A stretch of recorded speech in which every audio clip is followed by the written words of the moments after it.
Hello students,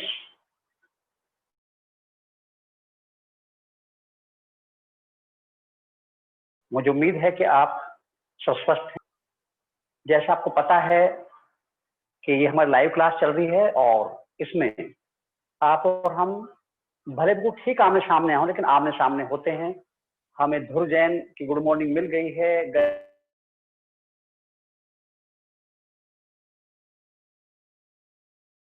गरिमा गुप्ता आपकी good morning, अर्षा धीरे धीरे बच्चे अभी ऐड होने वाले हैं।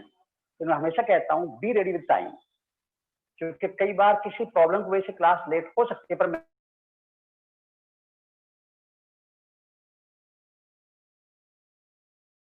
मैसेज पहले डाल देता हूं मैं कि 10 मिनट हो रही है।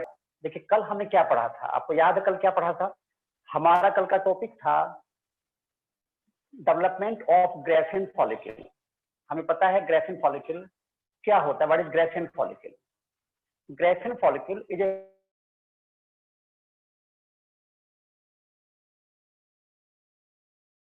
Stage of development of egg.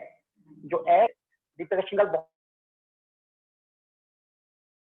बहुत लंबी गुड मॉर्निंग आपने भेजी है, बिल्कुल गुड। और आपको के कल हमने ग्रेफिन फॉलिकल को जाना था। आपको पता है ग्रेफिन फॉलिकल जो ह्यूमन एग है उसके डेवलपमेंट की स्टेज है।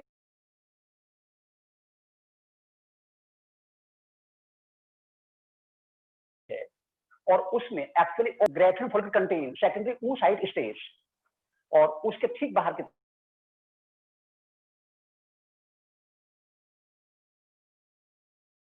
तरफ एक डेड लेयर होता है, जोना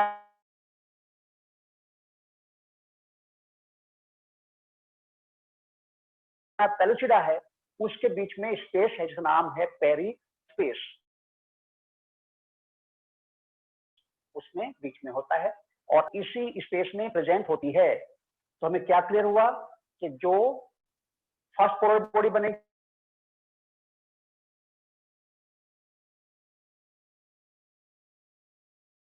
और सेकंड पोलर बॉडी बनेगी वो पेरी, जो जोना पेलुसिडा है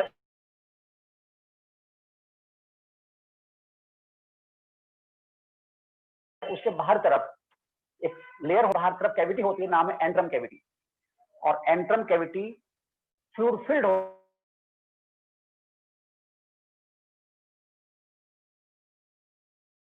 होती है, और इस कैविटी में जो फ्लूइड भरा हुआ है का है। सिमरन आपकी भी गुड मॉर्निंग मिल गई है। और अब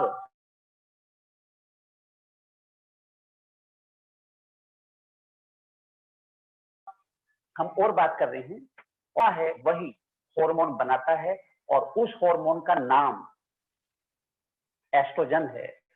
तो जो ओवरी में थीका इंटरना से हार्मोन बनता है उसका नाम एस्ट्रोजन होता है। ये हमने कल पढ़ा था।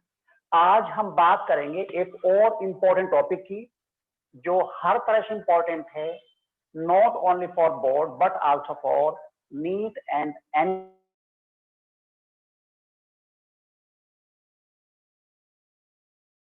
अदर कॉम्पिटिटिव एग्जाम, सब के लिए काफी इंपॉर्टेंट है। और उस टॉपिक हम थोड़ी बात इसके लिए कर ली थोड़ी सी, फिर भी मेंस्ट्रुअल साइकिल।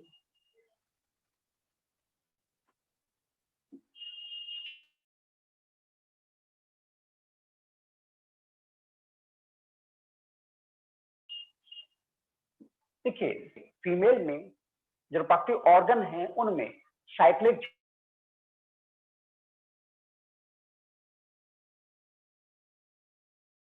चेंज होती है। क्या होंगे? साइक्लिक चेंज होता है मेंस्ट्रुअल साइकिल। तो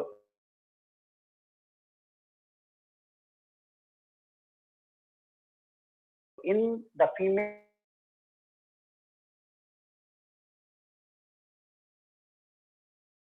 of human and other primate, cyclic change in reproductive organ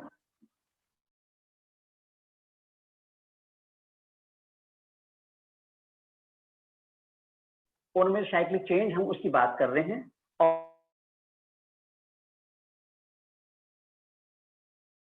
और ये मैन यानी ह्यूमन आता है, गोरिल्ला आता है, गिब्बन आता है, इनकी फीमेल में ही ऐसा होगा। यानी सभी एनिमल्स में मेंस्ट्रुअल साइकिल नहीं होता, सभी मैमल्स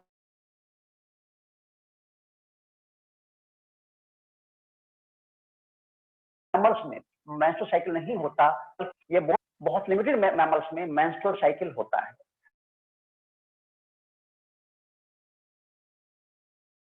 और क्या आपके दिमाग में क्वेश्चन स्ट्राइक कर रहा है? प्रियांशी मिश्रा, आपकी गुड मॉर्निंग, लेकिन लेट है थोड़ी सी, ये अच्छी बात नहीं है। मैं बार बार आपको ये कहता हूं कि क्लास में आपकी प्रेजेंस मस्ट है। तो आप कह रही हैं लेट नहीं हो तो गुड मॉर्निंग पहले क्यों नहीं आई? हम तो गुड मॉर्निंग शेयर करते हैं कि आप आए हुए हैं। तो चलिए खैर, तो कल उम्मीद करेंगे आपकी गुड मॉर्निंग तुरंत मिलेगी। कुछ बच्चे क्लास को बाद में देखते हैं, वो अच्छी परंपरा नहीं है। लाइव का मतलब लाइव ही होना चाहिए। बहुत सारी बातें इंटरेक्टिव होती हैं और वो तभी पकड़ में आती है जब हम फेस टू फेस होते हैं और यहाँ पर आप डायरेक्टली क्वेश्चन पूछ पा रहे हो। यही तो मकसद है।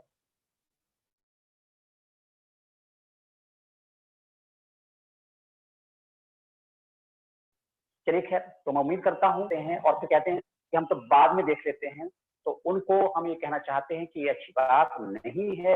आपको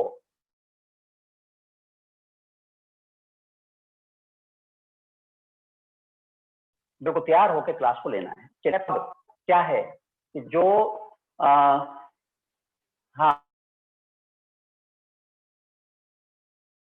हाँ, तो मैं क्वेश्चन बता रहा था कि क्या ध्रुव जैन कह रहे हैं मेरे अकॉर्डिंग मेल में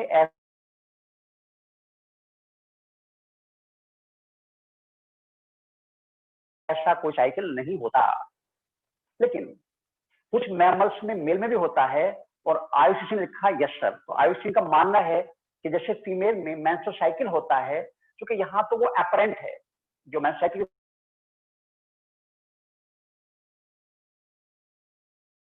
जो फिजियोलॉजी है वो अपरेंट हमें दिखाई पड़ती है, लेकिन चेंज नहीं देख सकते।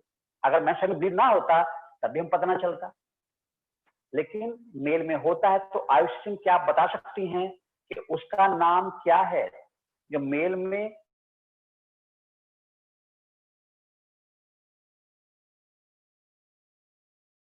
साइकिल अगर होता है तो उसका नाम क्या है? और अगर नाम तो नहीं पता है तो बता दो आपको, रट साइकिल, RUT, रट साइकिल। ये वैसे बता रहा हूं, इसको हमें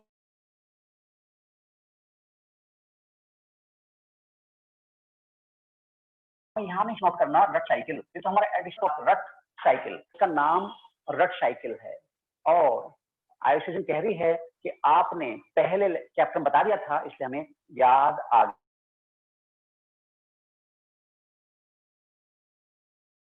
गया है। तो चलिए, मुझे पता नहीं पता था कि भाई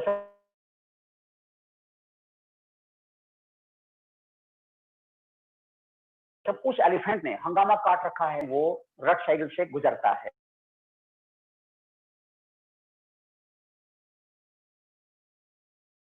और उसमें उसमें हार्मोन लेवल बहुत ज्यादा बढ़ जाता है, बनेगा उतना ही सोच समझ कम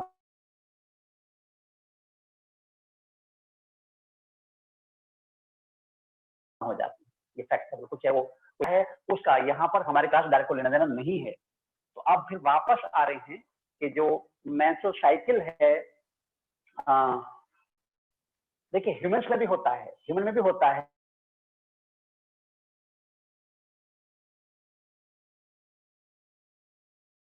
और एक्चुअली ह्यूमन में, लेकिन हाँ फिर भी होता है। आप किसी ऐसे एनवायरमेंट में हैं जहां पर मेल फीमेल इंटरेक्शन होता है, तभी तो सभी बदतमीजियां होती हैं। वो उसी की देन है। आप जरा सोच के देखो, मैं अपने परिवार के साथ जा रहा हूँ,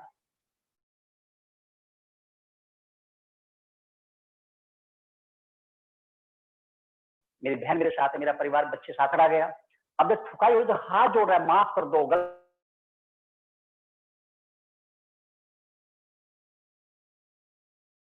गलती हो गई। भाई 10 मिनट पहले क्यों नहीं सोचा? जो हार्मोन लेवल बढ़ गया था, तो हमारे में टेस्टोस्टेरोन हार्मोन का लेवल है वो सिचुएशनल भी है, रेगुलर बनता बनता है, जो सराउंडिंग है उससे भी उसका लेवल बढ़ सकता है और फिर वही बदतमीजी के कारण बन सकता है। और ये हमें जरूरत पड़ी समझदारी की, जो समझदारी हमें चाहिए वो यही चाहिए। और उस समझदारी में हम इसलिए खुश हैं, अच्छे समझ रहे हैं अपने आप को कि हमारे बच्चे बहुत ही समझदार हैं। वेरी गुड, आप इसको समझदारी बनाए रखें।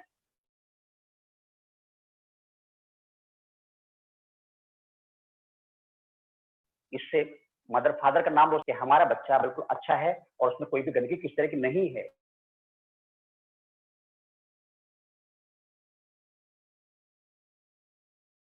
और वो समाज सेवा अच्छा दी बात। और मैंने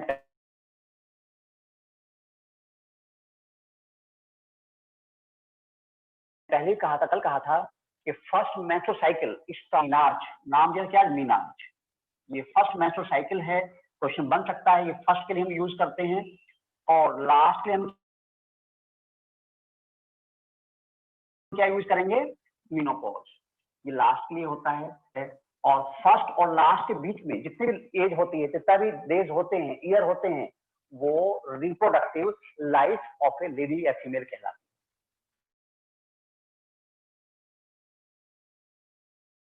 ठीक है, और मीनोपॉज इंडिया है और उसके बाद फीमेल में नेचुरल फर्टिलाइजेशन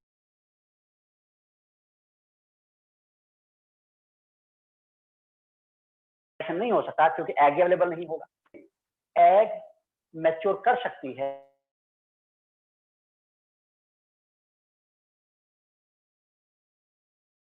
या कर सकती है, तो जवाब हमारा आया था। अब हम बात करेंगे, देखिए फेजेस ऑफ मेंस्ट्रुअल साइकिल। और मैंने ये भी कहा था इसको मेंस क्यों बोलते हैं, मेंस माने मंथ होता है, मंथ, क्योंकि ये cycle about a month, her month repeat होता है, इसलिए इसको हम बोलते हैं मेंस्ट्रुअल साइकिल। तो मेंस साइकिल बोलने का रीजन क्या है, because it repeats every month, यानी मीनोपॉज से मीनार से लेकर मीनोपॉज तक हर महीने ये साइकिल रिपीट होता है। और इंडिया में इसका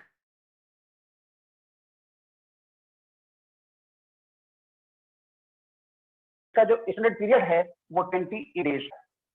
ठीक है, तो 28 डेज के बाद about a month that repeats, ये रिपीट होता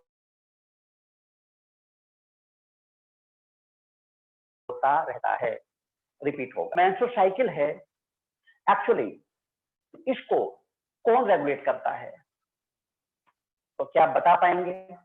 मैंने पहले कहा कि मेंस्ट्रुअल साइकिल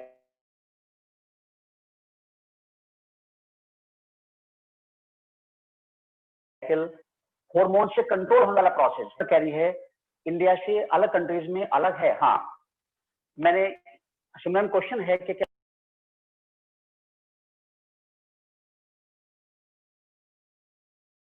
मेंस्ट्रुअल साइकिल का time period country wise add करता है?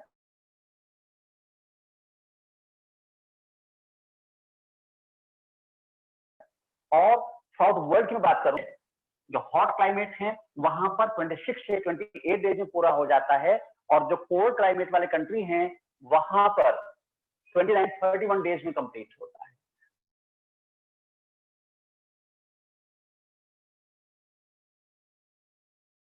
तो सिमरन जी, मुझे लगता है कि आपको जवाब मिल गया होगा, तो लेके चलें। तो हमने एवरेज मान लिया है 26-31 डेज, और इंडियन रेस्पेक्ट में हम 28 डेज की ही बात करेंगे।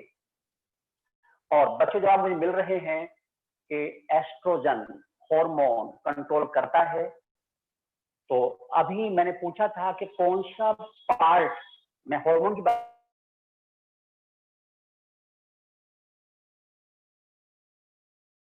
नहीं कर रहा हूं, अगर मैं हार्मोन बात करूं, लेकिन अगर मैं ऑर्गन की बात करूं तो हमारी बॉडी का कौन सा ऑर्गन से रेगुलेट करता है, और ये तो आपको पता ही है कि वो हाइपोथैलेमस है। Reproductive activity under control of hypothalamus, क्योंकि वहीं से जीएनआरएच बनेगा, उसके रेस्पेक्ट में पिट्यूटरी ग्लैंड एफएसएच एलएच बनाएगी, और फिर उसी रेस्पेक्ट में ओवरी प्रोजेस्टेरोन और एस्ट्रोजन को बनाएगी।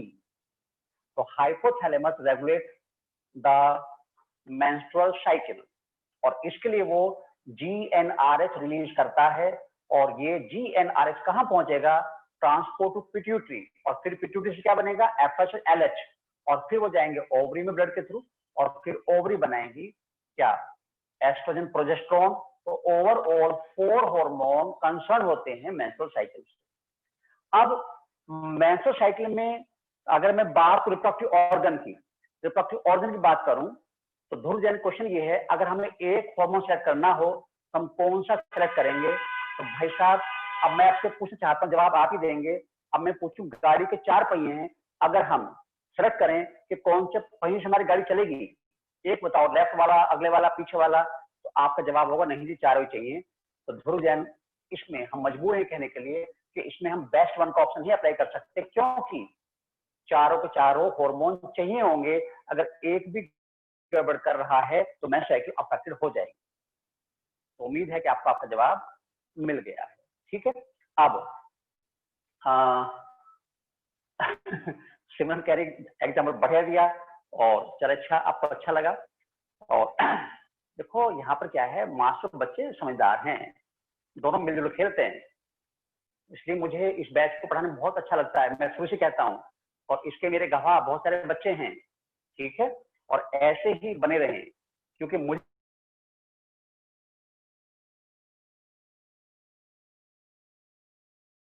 सबसे अच्छा लगता है कि नीट एंड क्लीन होना। मैं और मुझसे कोई पाप ना हो, पाप का मतलब अंदर बाहर में अंतर ना हो, वो अच्छा लगता है मुझे। वो भले गलत बोलता हो, देखो कई बार दिव्यांशी गुस्से में बोल जाते हैं, लेकिन इनके मन में पाप नहीं है।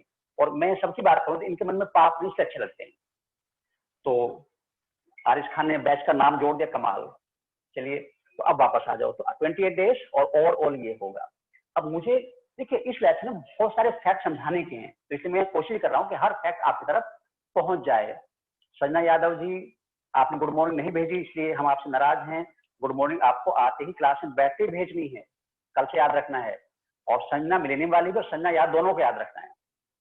अब कौन से ऑर्गन की वजह से, रिप्रोडक्टिव ऑर्गन की वजह से, मैं तो अब तो ग्लैंड की बात कर रहा था, अब मैं पूछ रहा हूं मेंस्ट्रुअल साइकिल किस रिप्रोडक्टिव ऑर्गन की वजह से होता है। उसमें टेस्टिस है, ओवरी है, फैलोपियन ट्यूब है, वेजाइना है। इन चार ऑर्गन में से किसकी वजह से मेंस्ट्रुअल साइकिल प्रोसीड होता है? तो शायद आपका जवाब होगा, चलिए संजना जी गुड मॉर्निंग मिल गई, हमने अपनी गुस्सा वापस ले लिया। और अर्शिया कह रही है ओवरी। मैं आपको बता दूं, मेंस्ट्रुअल साइकिल में यूटेरस, मैं पढ़ाया तो बताया था, एंडोमेट्रियम रप्चर्ड होकर टूटती है और वो हर महीने रिपेयर होती, नहीं बनती है। तो मैंने भी कहा था कि एंडोमेट्रियम यूट्रस का एक परमानेंट लेयर नहीं है, वो रिन्यू होता रहता है, नया बनता रहता है, पुराना खत्म होता रहता है। तो अर्षा जी, क्या आपका जवाब अभी भी ओवरी है? और दीपिका सिंगल ने जवाब दिया है यूटेरस है। अब सच्चाई ये है कि ओवरी की वजह से, ध्रुव जैन भी जवाब दे, ओवरी की वजह से मेंस्ट्रुअल साइकिल होता है। यूटेरस तो उसका मोहरा है, चेंज यूटेरस में आएंगी। अगर हम ओवरी निकाल दें, ओफोरेक्टोमी कर दें, तो there will no menstrual cycle, menstrual cycle नहीं होगा। क्लियर है? तो यूट्रस निकाल तो मेंस्ट्रुअल साइकिल नहीं होने का, लेकिन यूट्रस है और ओवरी नहीं है तो मेंस्ट्रुअल साइकिल नहीं होगा, क्योंकि जो हार्मोन ओवरी से आएंगे they will make change in uterus. तो अब आपको एक अच्छा पॉइंट क्लियर हो गया। तो अब मैं बात करूंगा 4 फेज की। The entire 28 day cycle of menstrual cycle is summarised into 4 सब फेजेस। 4 सब फेज हैं, उनमें नाम क्या है और किस फेज में क्या क्या होगा, हम एक एक की बात अब करेंगे। मैं डायग्राम बना के समझाऊंगा और आप भी समझते रहेंगे। और यहाँ पर हार्मोन वाला खेल भी आपको याद रखना है कि किस स्टेज पर कौन सा हार्मोन कम होगा, कौन ज्यादा होगा। हालांकि शीट में बहुत अच्छा डायग्राम बना हुआ है, लेकिन फिर भी मैं बना के समझाऊंगा। अब हम बात करें phases of menstrual cycle. Phases of menstrual cycle की बात कर रहा हूं। तो ओवरऑल मैं पहले 28 डेज की बात करूंगा, और ये मैं बना दिया 28 डेज का एक साइकिल बना रहा हूं मैं। इसमें 28 डेज का हमने साइकिल पूरा करना है, और ये डे वाइज लिखा हूं। फर्स्ट डे है, सेकंड डे है, थर्ड है, फोर्थ, फिफ्थ, 7th और 9, 10, 11, 12, 14 भी आ गया। अब 15 डे पे हम पहुंच गए। 16, 17, 18, 19, 20, 21, 22, 23, 24, 25, 26, 27 और 28। तो मैंने पहले आपको कहा 28 डेज का साइकिल होता है, और मैंने बना दिया। और मुझे जरूर बताना कि क्या आपके रेंज में डायग्राम है। इसमें कोई तो नहीं कि डायग्राम इधर उधर जा रहा हो और आपके समझ स्क्रीन पे ना आ रहा हो तो चलिए खैर। और दिव्यांशी पूछ लॉकडाउन कब खुलेगा? और दिव्यांशी आज तो हमारे यहाँ तो बहुत ही मुसीबत रही मुझे आने में यहाँ पे, क्योंकि हमारा लॉकडाउन और स्ट्रिक्ट हो गया है।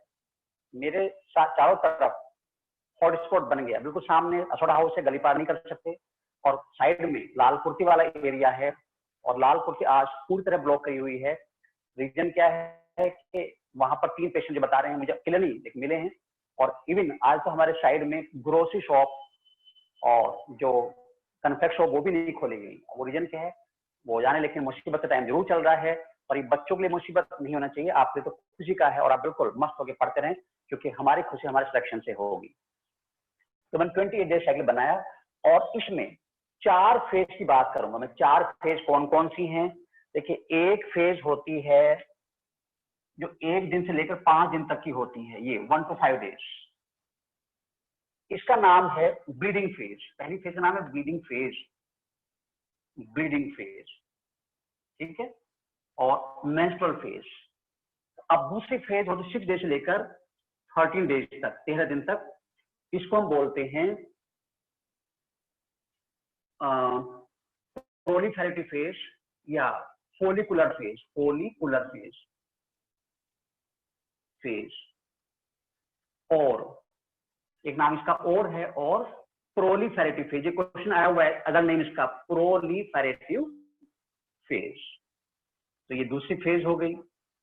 और थर्ड फेज मात्र 1 दिन की होती है, थोड़ा मैं कलर कर लिख रहा हूं, ये 1 दिन की होती है, 14 डे की पे होती है, और इसको हम बोलते हैं ovulatory phase, that is called ovulatory phase, जो सबसे इंपॉर्टेंट फेज है मेस्टल साइकिल की। तो थर्ड फेज हो गई।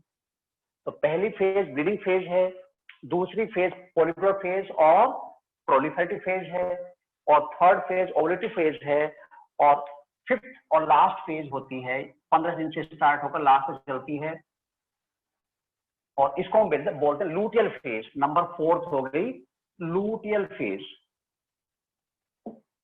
Luteal phase. तो एक तो इन चारों फेजेस सीक्वेंस याद रखनी है, ठीक है। थैंक यू दिव्यांशी, ध्यान आप भी रखें, हम सब मिलकर रखेंगे, दूसरे का भी रखेंगे, अपना भी रखेंगे। गुड। तो लूटियल फेज की बात होगी। किसकी बात? Luteal phase.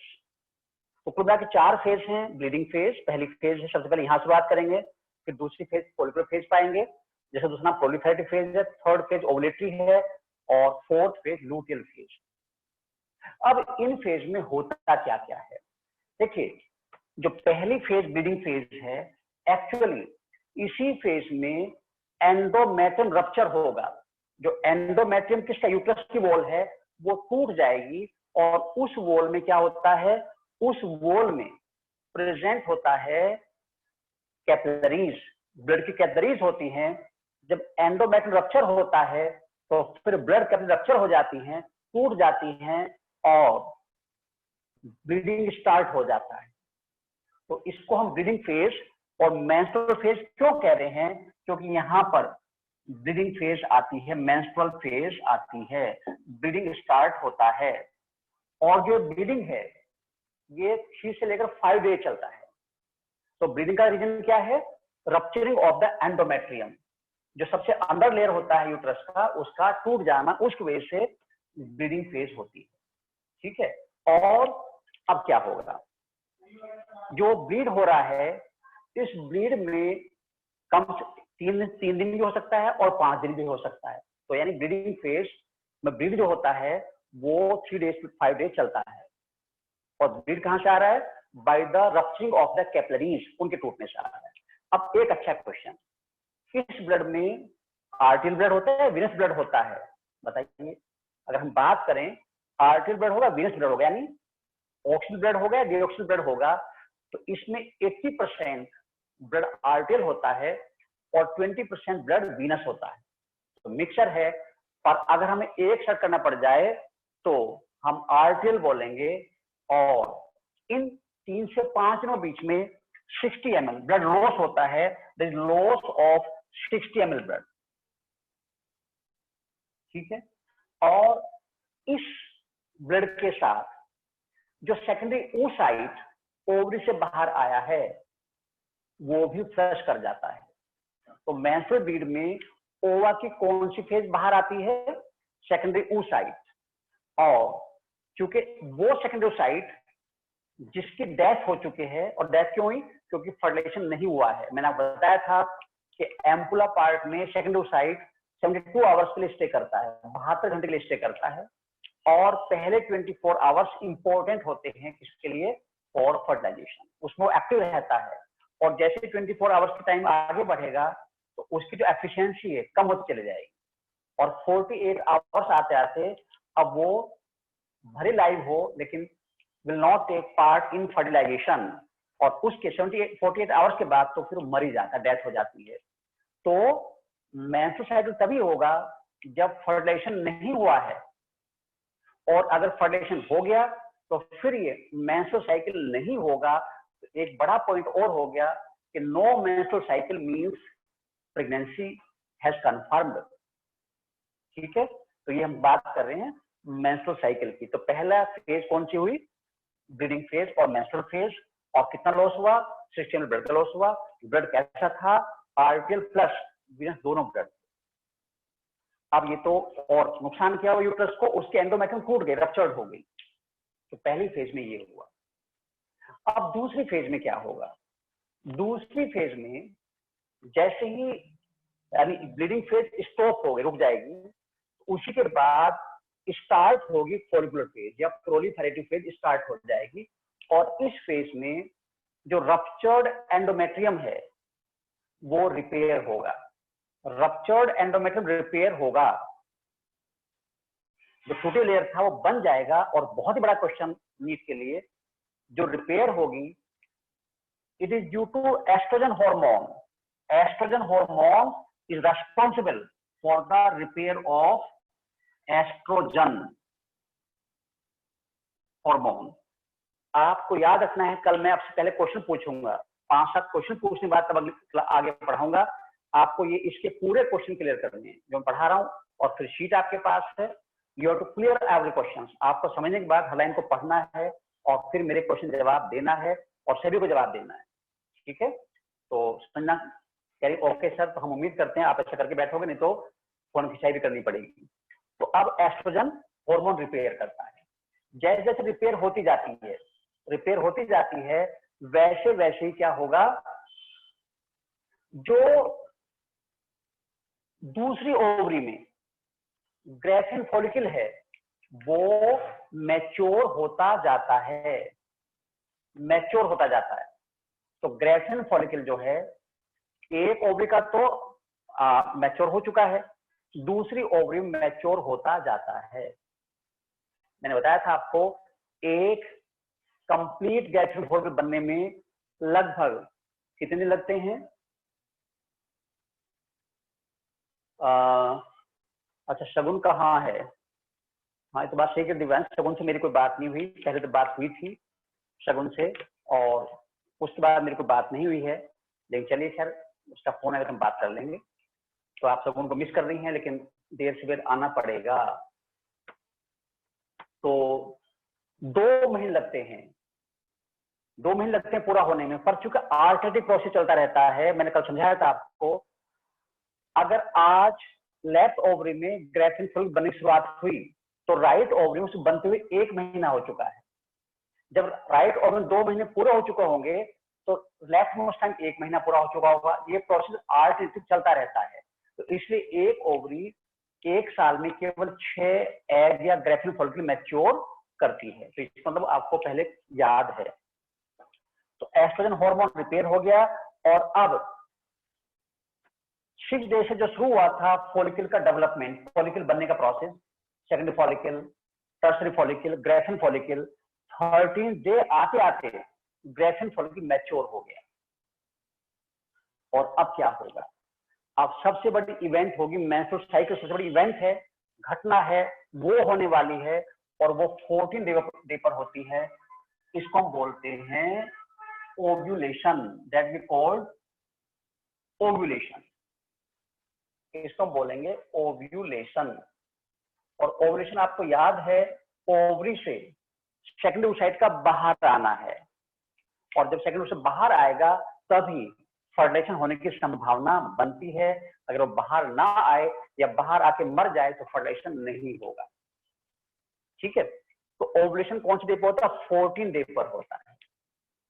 और ओवुलेशन के बाद ही जो बर्थ है उसकी संभावना बन सकती है। अब जो नेक्स्ट सेशन में पढ़ेंगे हम, जो कॉन्ट्रासेप्टिव पिल्स होती हैं वो ओवुलेशन नहीं होने देती, वो सेकेंडरी ओसाइट को ओवरी से बाहर नहीं आने देती, वो वहीं मर जाता है। इसलिए जो बर्थ हैं उसके चांस नील हो जाते हैं। तो ओवुलेशन होने के बाद there are the chances of fertilization. तो यहाँ पर ओवुलेशन हो गया, सेकेंडरी ओसाइट बाहर आ गया। ठीक है, अब जो रप्चर्ड ग्राफिन फॉलिकल है, जो रप्चर्ड ग्राफिन फॉलिकल वो अंदर ओवरी में रह गया और वो कॉर्पस लूटियम में ट्रांसफॉर्म हो जाएगा, तब नाम दिया लूटियल फेज। जो लूटियल फेज नाम दिया हमने इसे दिया है, क्यों दिया है? क्योंकि जो कॉर्पस लूटियम है वो इस फेज में परसिस्ट करेगा, इस फेज में परसिस्ट करेगा और 12 to 14 डेज तक परसिस्ट करता है। 10 से 12 दिन में कहीं आंसर हो सकता है, और 10 to 12 भी है और 12 to 14 डे भी है। तो फिर हमारा परफेक्ट आंसर क्या होगा? 12 to 14 डे होगा, क्योंकि ज्यादातर अच्छी बुक में यही आंसर दिया हुआ है। जब आप गायनिकोलॉजी बुक पढ़ोगे मेडिकल कॉलेज में जाके, तो वहां भी आपको लगभग यही पढ़ाया जाएगा। तो यहाँ पर क्या होगा? कॉर्पस लूटियम परसिस्ट करेगा और लास्ट में आते आते कॉर्पस लूटियम जो है वो कन्वर्ट हो जाएगा कॉर्पस एल्बिकेंस में, जो एक व्हाइट मास है और ऐसा मास है जिसका कोई रोल ही नहीं है, which does not perform any function. धीरे धीरे हमारी मैक्रोफेज सेल उसे डीजेनरेट कर देती है। यहां तक आपको क्लियर हो गया? इस डायग्राम को एक बार अच्छी तरह देख लें। 1 से 28 डेज तक हम साइकिल बनाया है और फिर एक एक करके हमने 4 फेज की बात की है। यहाँ पर क्या हुआ था? ब्रीडिंग स्टार्ट हुआ था, क्यों हुआ था? एंडोमेट्रियम टूट गया था। यहाँ पर क्या रिपेयर हो गई? रिपेयर करने वाला हार्मोन एस्ट्रोजन है, साथ ही साथ ग्राफिन फॉलिकल मैच्योर हो गया। यहाँ पर ग्राफिन फॉलिकल टूट गया और टूटने के बाद क्या हुआ? उसे टूटने के बाद सेकेंडरी बाहर आ गया और उसके बाद जो वहां पर बचा रह गया, क्या बचा रह गया? ग्राफिन, टूटा हुआ ग्राफिन फॉलिकल, उससे कॉर्पस लूटियम बन गया। और अब आप जाओ, बात करेंगे हार्मोन्स की, बात करेंगे हार्मोन्स की बात करेंगे। कौन कौन से रोहन सिसोदिया, अरे बहुत दिन से मिस्टर रोहन, आज आपका नाम सुन के बड़ा अच्छा लगा। क्योंकि देखिए हमारा कोई बच्चा अगर हमसे दूर है तो अच्छा नहीं लगता। रोहन के आने के बाद काफी चेंज आया था हमारे एक बच्चे में, उसका नाम है आरिश खान। आरिश खान बदलने वाले रोहन सिसोदिया ही हैं। रोहन जो आपका मिस हुआ है, चिंता करने की जरूरत नहीं है। आप मुझसे व्हाट्सएप कनेक्ट रहे, मैं आपसे बात करता रहूंगा और जो भी आपका समझाना है कैसे करना वो मैं करता रहूंगा। ठीक है, अब तो 4 फेज हमें क्लियर होगी। इस फेज में क्या भी होगा? अब बात है हार्मोन्स की। कौन कौन से हार्मोन हैं? कौन कौन से हार्मोन हैं जो इसको रेगुलेट करते हैं? और यहाँ पे क्वेश्चन बनता है। मैं सबसे पहले क्वेश्चन बताने जा रहा हूं आपको। ओवुलेशन जो होता है इसको कौन सा हार्मोन रेस्पॉन्सिबल है? तो LH hormone is responsible for LH। LH की वजह से होगा, ल्यूटिनाइजिंग हार्मोन की वजह से ओवुलेशन होगा, इस वजह से होगा। ठीक है, अब क्या होगा? जिस दिन ओवुलेशन होगा उस दिन LH का पीक लेवल होगा, सबसे ज्यादा लेवल होगा। हालांकि जो FSH है उसका लेवल भी हाईएस्ट होता है on the day of ovulation.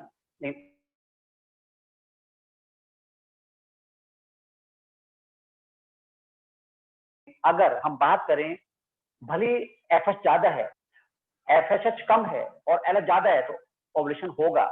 तो हमने कंफर्म कर लिया कि जो ओवुलेशन है उसके लिए जो हार्मोन रेस्पॉन्सिबल है वो LH ही है। तो मैं अलग अलग पेन से आपको समझाऊंगा कि किस दिन कौन से हार्मोन लेवल ज्यादा होता है। तो मैं रेड कलर से बना रहा हूं, क्या कौन सा हार्मोन? LH। और आप देखो जैसे जैसे बढ़ता जा रहा है ये हाईएस्ट लेवल पहुंच गया और ओवुलेशन होते ही इसका लेवल फॉल डाउन हो जाए, नीचे चला जाएगा और फिर से ये कम होता चला जाएगा और ये लो जी, जहां चला था वहीं आ गया। शुरुआत में जो लेवल था इसके बाद तो फर्स्ट डे आएगा। तो ये कौन सा हार्मोन है? ये LH। तो LH का हाईएस्ट लेवल कब होता है? ध्रुव जैन पूछ रहे हैं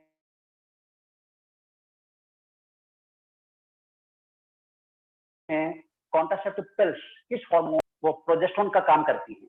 उनमें प्रोजेस्टेरोन हार्मोन और एस्ट्रोजन कॉम्बिनेशन होता है, पर मैं अब इसको डिस्कस नहीं करूंगा क्योंकि इसका एक परफेक्ट आंसर, लॉजिकल आंसर आपको नेक्स्ट सेशन में मिलने वाला है।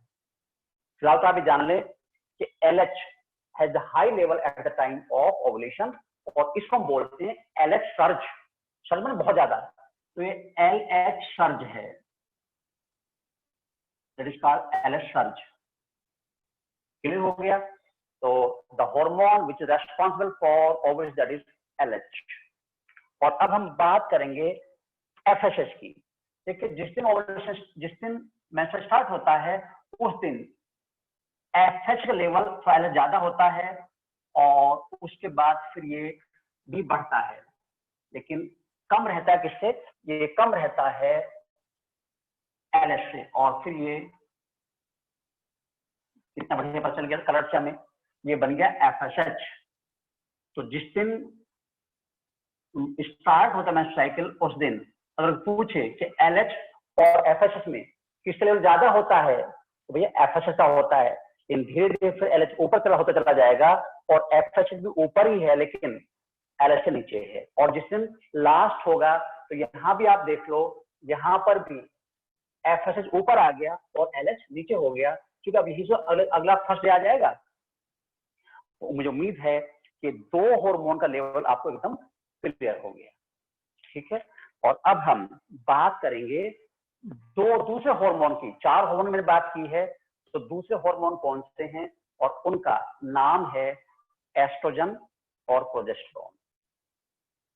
आप याद रखो, एस्ट्रोजन हार्मोन बनाता है ग्रेफिन फॉलिकल, और ग्रेफिन फॉलिकल इस स्टेज पर है। तो जहां ग्रेफिन फॉलिकल होगा वहां पर किसका लेवल ज्यादा होगा? एस्ट्रोजन का।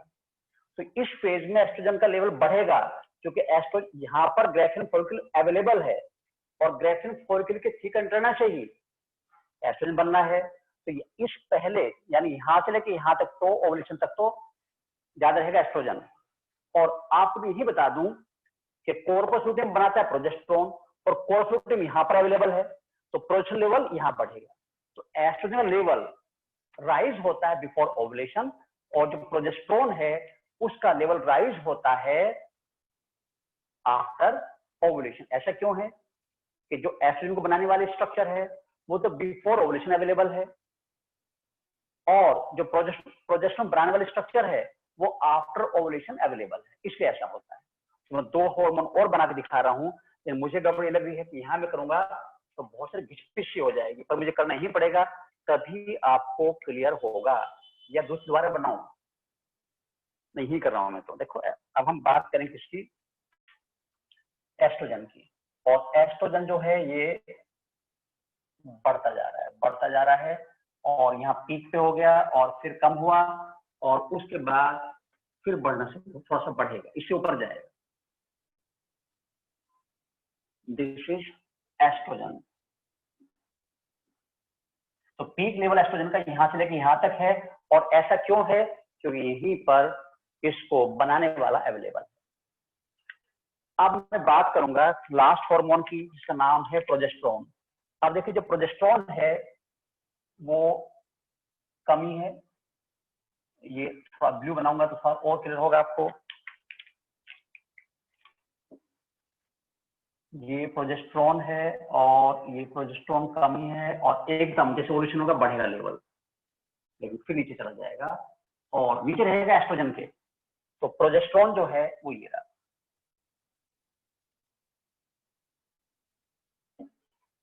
तो चार हार्मोन रेस्पॉन्सिबल हो गए। किस स्टेज पर कौन सा हार्मोन बढ़ता है ये आपको पता चल गया, क्यों बढ़ता है पता चल गया। भाई अगर कोई ये पूछता है आपसे what the reason that level of estrogen is higher before the ovulation, तो आपका जवाब सिंपल हो जाएगा, because it is produced by graafian follicle which is available before ovulation. और यही जवाब हो जाएगा किसके लिए? सेम जवाब हो जाएगा प्रोजेस्टेरोन के लिए। तो दैट इज द, ये क्या है, ये हार्मोनल कंट्रोल ऑफ किसका है,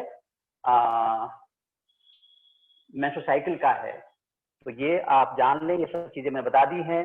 यहाँ पर एक्चुअली इस फेज में जो प्रोजेस्टेरोन है, ये आर्षा शर्मा पूछ रही हैं जो प्रोजेस्टेरोन में डिफरेंस क्या है, प्रोजेस्टेरोन और देखिए प्रोजेस्टेरोन नेचुरल है और प्रोजेस्ट्रोजन या प्रोजेस्टर्ट ये सिंथेटिक है। तो एक नेचुरल प्रोजेस्टेरोन की बात नेचुरल है, और जो प्रोजेस्ट्रोजन है या प्रोजेस्टर्ट है वो सिंथेटिक है। काम में अंतर नहीं है, काम वही है।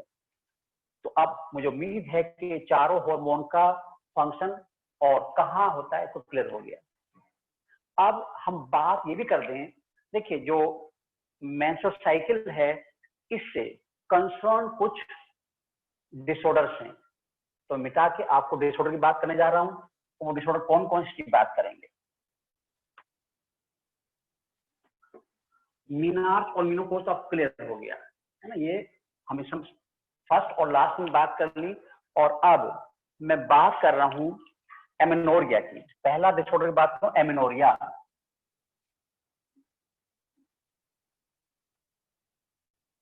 एमेनोरिया, एमेनोरिया क्या है?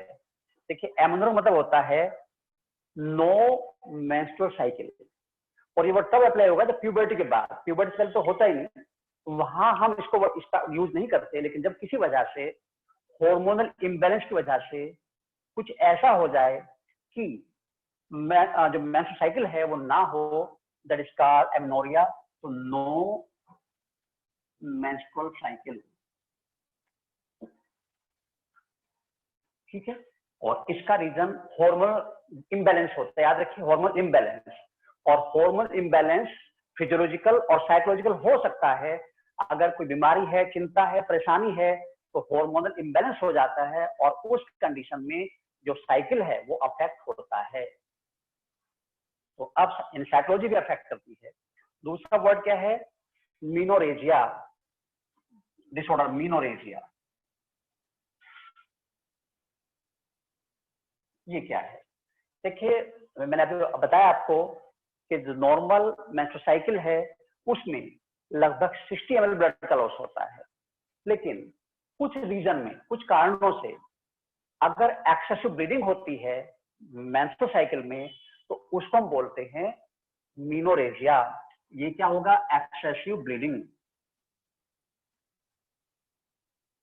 एक्सेसिव ब्लीडिंग, ठीक। और एक होता है डिसमेनोरिया।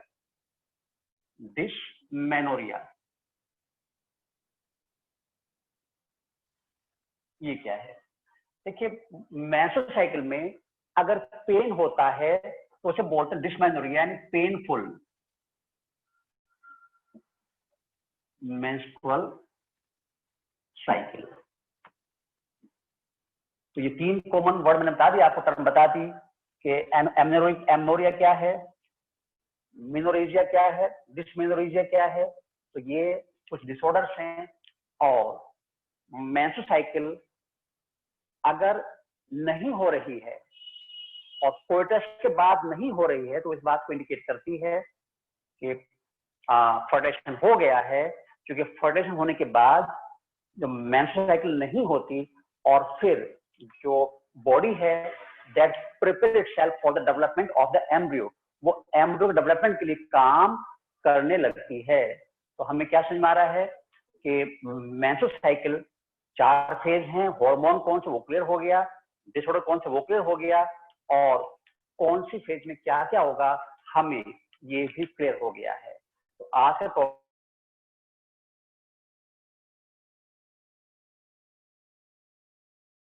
टॉपिक हमारा मेंस्ट्रुअल साइकिल हमने रखना था। और कल हम बहुत ऐसे हैं डेवलपमेंट कैसे होगा।